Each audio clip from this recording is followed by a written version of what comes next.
An excerpt from The Lion, the Witch, and the Wardrobe by C.S. Lewis. "Come on," cried Mr. Beaver, who was almost dancing with delight. "Come and see. This is a nasty knock for the witch. It looks as if her power is already crumbling." "What do you mean, Mr. Beaver?" panted Peter as they all scrambled up the steep bank of the valley together. "Didn't I tell you," answered Mr. Beaver, "that she'd made it always winter and never Christmas? Didn't I tell you? Well, just come and see." And then they were all at the top and did see. It was a sledge, and it was reindeer with bells on their harness. But they were far bigger than the witch's reindeer, and they were not white but brown. And on the sledge sat a person whom everyone knew the moment they set eyes on him. He was a huge man in a bright red robe, bright as holly berries, with a hood that had fur inside it, and a great white beard that fell like a foamy waterfall over his chest. Everyone knew him because, though you see people of his sort only in Narnia, you see pictures of them and hear them talked about even in our world, the world on this side of the wardrobe door.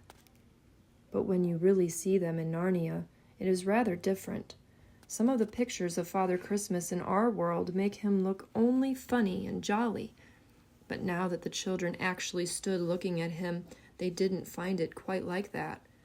He was so big and so glad and so real that they all became quite still.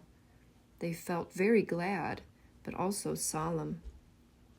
"I've come at last," said he. "She has kept me out for a long time, but I have got in at last. Aslan is on the move. The witch's magic is weakening." And Lucy felt running through her that deep shiver of gladness which you only get if you are being solemn and still.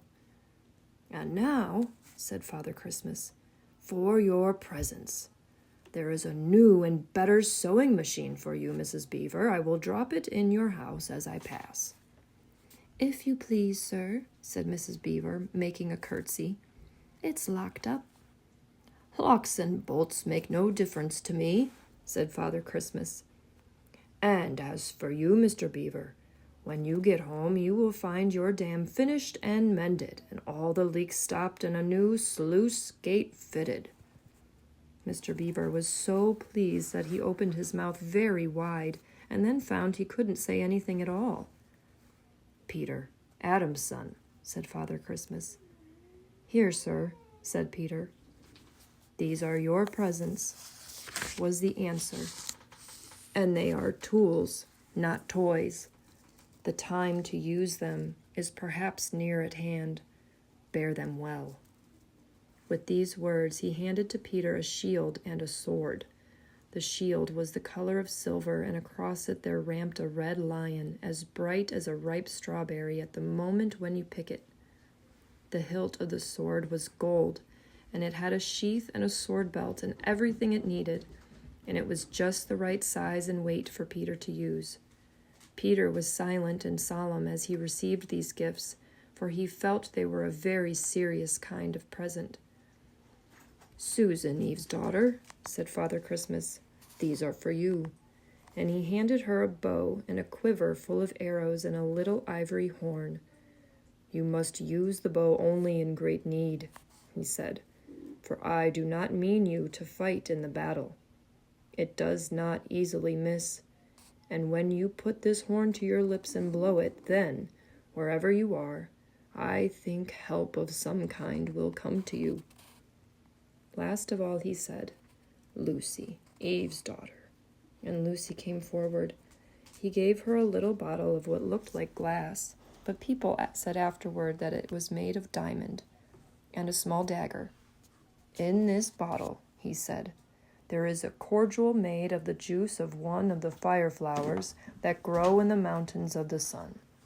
If you or any of your friends is hurt, a few drops of this will restore them, and the dagger is to defend yourself at great need, for you also are not to be in the battle." "Why, sir?" said Lucy. I don't know, but I think I could be brave enough." "That is not the point," he said. "But battles are ugly when women fight, and now—" Here he suddenly looked less grave. "Here is something for the moment for you all." And he brought out, I suppose from the big bag at his back, but nobody quite saw him do it, a large tray containing 5 cups and saucers, a bowl of lump sugar, a jug of cream, and a great big teapot, all sizzling and piping hot. Then he cried out, "Merry Christmas! Long live the true king!" and cracked his whip, and he and the reindeer and the sledge and all were out of sight before anyone realized that they had started. Peter had just drawn his sword out of its sheath and was showing it to Mr. Beaver when Mrs. Beaver said, now then, don't stand talking there till the teas got cold, just like men. Come and help to carry the tray down and we'll have breakfast. What a mercy I thought of bringing the bread knife." So down the steep bank they went and back to the cave, and Mr. Beaver cut some of the bread and ham into sandwiches, and Mrs. Beaver poured out the tea, and everyone enjoyed themselves. But long before they had finished enjoying themselves, Mr. Beaver said, "Time to be moving on now.